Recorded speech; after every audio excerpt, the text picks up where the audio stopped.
Hi friends, आज हूँ तमारी साथे शेर करीश टींडोळानुं शाक।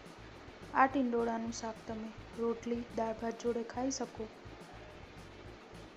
ते टींडोळानुं शाक बनाववा मैं अहींया 250 ग्राम जेटला टींडोळा लीधा छे, तेने गोल शेपमां कट करी लीधा छे अने हवे तेमां कोई पण कचरो होय, सार होय ते काढीने आपणे एक पाणीथी तेने बराबर धोई लईशुं। टींडोळाने धोईने एक वासणमां काढी लईशुं।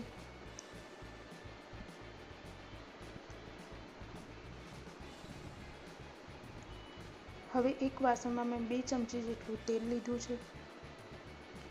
तेनी अंदर 1 चमची जीरुं नाखीशुं अने 1 चमची आदु लसणनी पेस्ट नाखीशुं।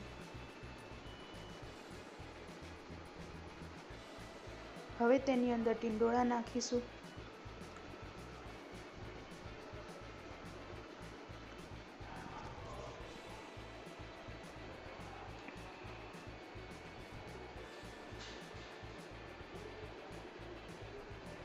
हवे तेने बराबर मिक्स करी लईशुं।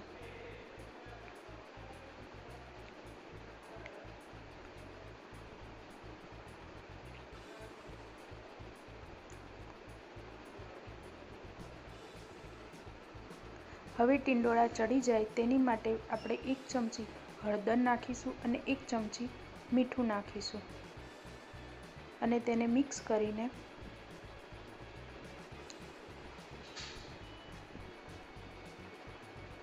हळदर अने मीठुं नाखवाथी टींडोळा झड़पथी चढ़ी जशे। अने हवे तेने ढांकीने तेनी उपर आपणे पाणी नाखीशुं। तेनी उपर पाणी नाखवाथी टींडोळा झड़पथी चढ़ी जशे। हवे तेने 4 થી 5 मिनिट सुधी थवा देवानुं। 4 થી 5 मिनिट थई गई छे।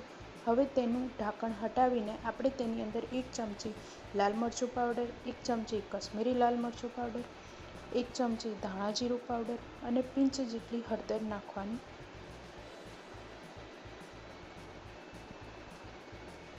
कारण के आगळ पण आपणे हळदर नाखी हती तेना माटे। हवे तेनी अंदर 1 चमची जेटलो गरम मसाला पाउडर, 1 चमची जेटलो आमचूर पाउडर,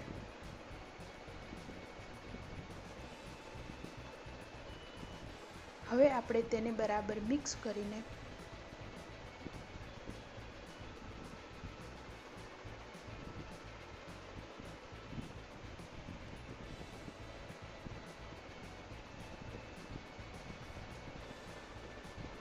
ત્રણ મિનિટ માટે થવા દઈશું।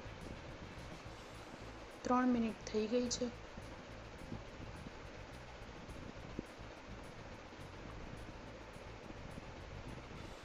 ટીંડોળાનું શાક તૈયાર છે।